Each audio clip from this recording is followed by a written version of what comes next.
সকালবেলায় ঘুম থেকে উঠে সবার আগে একটু নিজের জন্য সময় কাটাতে আমার ভীষণ ভালো লাগে। আসলে জানো তো, সকালের আবহাওয়াটা যেন একটু আলাদা। চারপাশে একদম শান্ত, নিস্তব্ধ আর নির্মল একটা পরিবেশ। এই সময়টাতে মনে হয় যেন নিজের সঙ্গেই একটু সময় কাটানো যায়, নিজের মনটাকে একটু শান্ত করা যায়।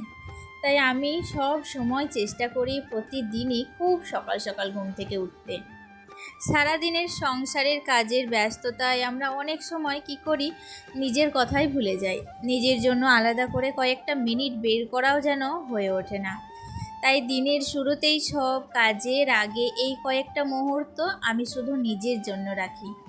এই ছোট অভ্যাসটা আমাকে সারা দিনের জন্য মানসিকভাবে অনেকটা ভালো রাখে জানো। আজকেও প্রতিদিনের মতো সকালেই ঘুম থেকে উঠে চলে এসেছি আমাদের দোতলায়। এখানে এসেই প্রথমে জানলা দরজাগুলো খুলে দিলাম।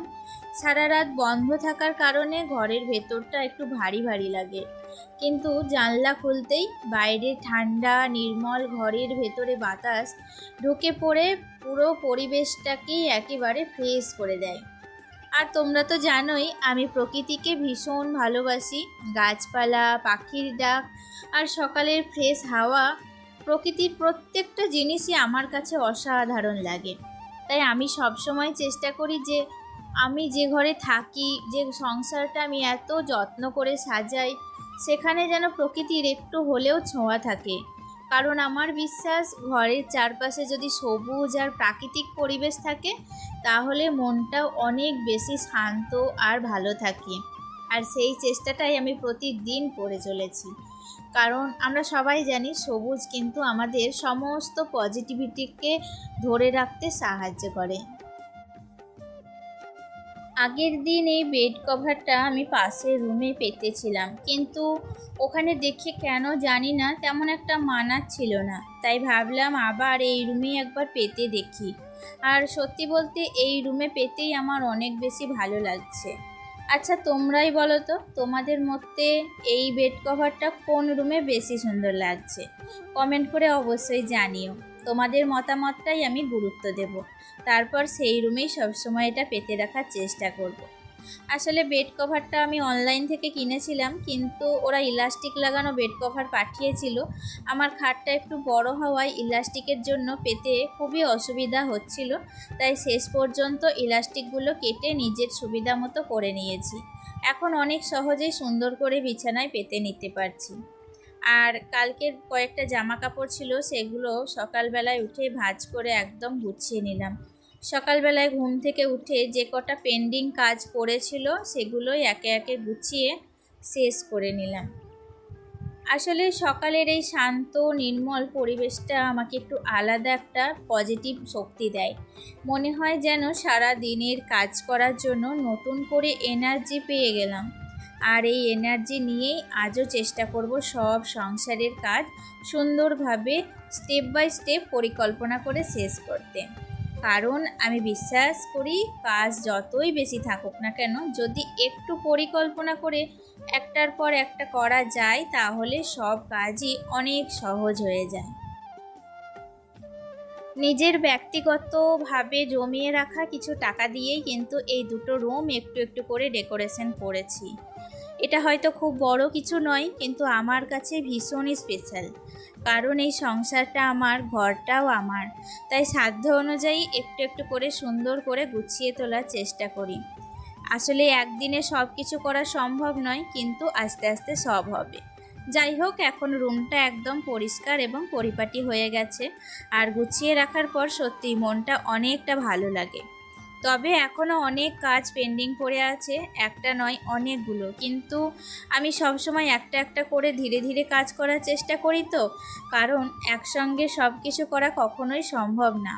আর এই বৃষ্টির জন্য তো অনেক কাজই সময় মতো শেষ করতে পারছি না। কখনো কাপড় শুকোতে দেরি হচ্ছে, কখনো বাইরে কোনো কাজ আটকে যাচ্ছে।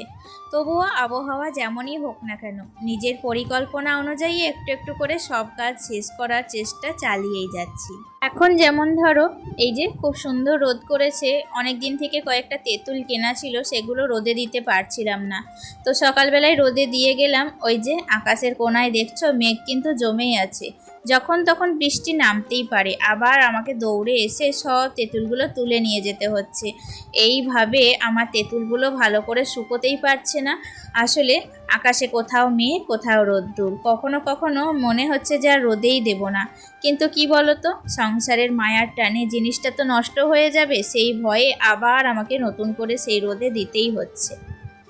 এখন চলে এসেছি আমি নিচে। আজকে কি করব বলো তো বন্ধুরা? তোমরা হয়তো বুঝতেই পারছো, আজকে কিন্তু আমি একটা স্পেশাল কাজ করব। অনেক দিন থেকেই টার্গেট নিয়েছিলাম, তবে আমার কাঁঠাল গাছে জানো তো একটা বিশাল বড় বোলতার চাক পড়েছিল, তো সেটাকে না ভাঙলে আমি কিন্তু কাঁঠালটাকে পারতে পারছিলাম না।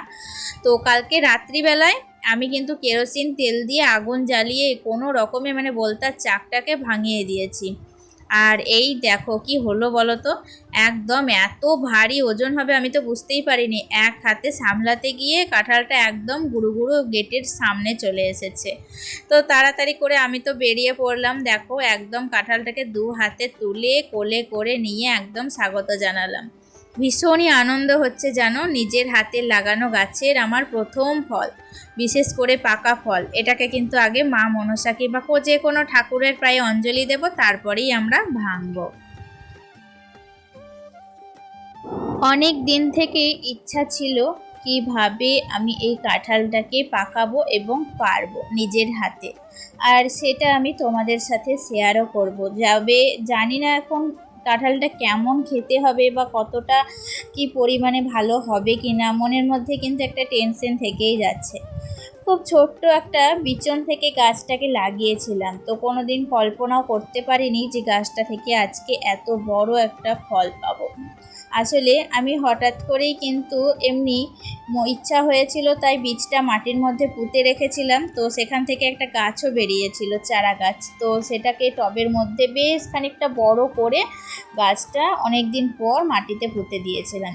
জানো তো একটা বিশেষ মজার ব্যাপার হচ্ছে যে গাছটাকে যখন বাইরে পুঁতে দিয়েছিলাম, বাইরে তো কোনো কিছু ঘেরা নেই, তো এখানে তো গ্রাম্য পরিবেশ বুঝতেই পারছো, বাইরে ছাগল গরু সব কিছুতেই মানে কাঁঠালের পাতা একটা লোভনীয় জিনিস, তো সেটাকে কিভাবে খেয়ে নেবো সেটাই তারা চেষ্টায় থাকতো। তো তার জন্য আমাদের প্রচুর পরিমাণে কাপড় জামা শাড়ি মানে সব কিছু দিয়ে কিন্তু কাঁঠাল গাছটাকে বাঁচিয়ে রেখেছিলাম।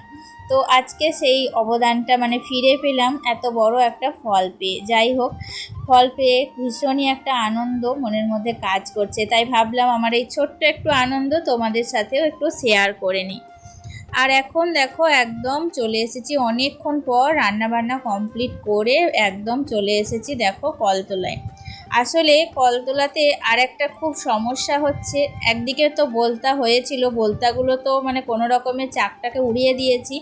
তবে কি জানো তো, এই বর্ষাকালে সব থেকে একটা বড় সমস্যা হচ্ছে আমাদের যেহেতু কলতলার পাশেই মানে বড় বড় কিন্তু সজনে গাছ আছে, তো সজনে গাছে কিন্তু এই বর্ষাকালে প্রচণ্ড পরিমাণে, তোমরা জানো কি না জানি না, শুঁয়োপোকার উপদ্রব হয়। তো সেই শুঁয়োপোকাগুলো সমস্তটা কিন্তু মানে কলতলা বেয়ে চলে আসছে, আর সেখানে কাজ করতে এসে একদম হাতে পায়ে লেগে যাচ্ছে, হাত পা কিন্তু একদম ফুলে মানে চুলকোতে লাগছে, এরকম পরিস্থিতি হচ্ছে। তো কি করব জানি না, তোমাদের কাছে যদি কোনো টোটকা থেকে থাকে অবশ্যই আমাকে কমেন্টে জানিও। ফাইনালি আমার রান্নাবান্না সব কিছুই তো তোমাদের সাথে শেয়ার করলাম। তো দেখো এখন কিন্তু সবাই খাওয়ার টাইম চলে এসছে, একদম দুপুরবেলা। তো আমি ভাত বাড়ছি, একে একে সবাইকে খেতে দেব এবং নিজেও খাবো। তাহলে চলো, আগের দিন আমার ভিডিওতে যে বন্ধুরা আমাকে কমেন্ট করেছে, আমার নতুন নতুন কিছু ফ্রেন্ডস হয়েছে, তাদের নামগুলো এখন নিয়ে নিই। মাই হবিজ হাউস ব্লগস থেকে এক দিদিভাই আমাকে কমেন্ট করেছিল, তাছাড়াও আমাকে সোমা দিদিভাই, অনিন্দিতা দিদিভাই, পম্পা দিদিভাই এবং ডালিয়া দিদিভাই, এই প্রত্যেক দিদিভাইকে আমার অসংখ্য ধন্যবাদ জানাই। তোমরা আমাকে এত সুন্দর সুন্দর কমেন্ট করেছো, তোমাদের সুন্দর সুন্দর কমেন্ট পেয়ে আমি আরও মোটিভেট হয়েছি। অসংখ্য ধন্যবাদ তোমাদেরকে। চলো তাহলে আজকের মতো এতটুকুই, দেখা হচ্ছে নেক্সট ব্লগে। টাটা।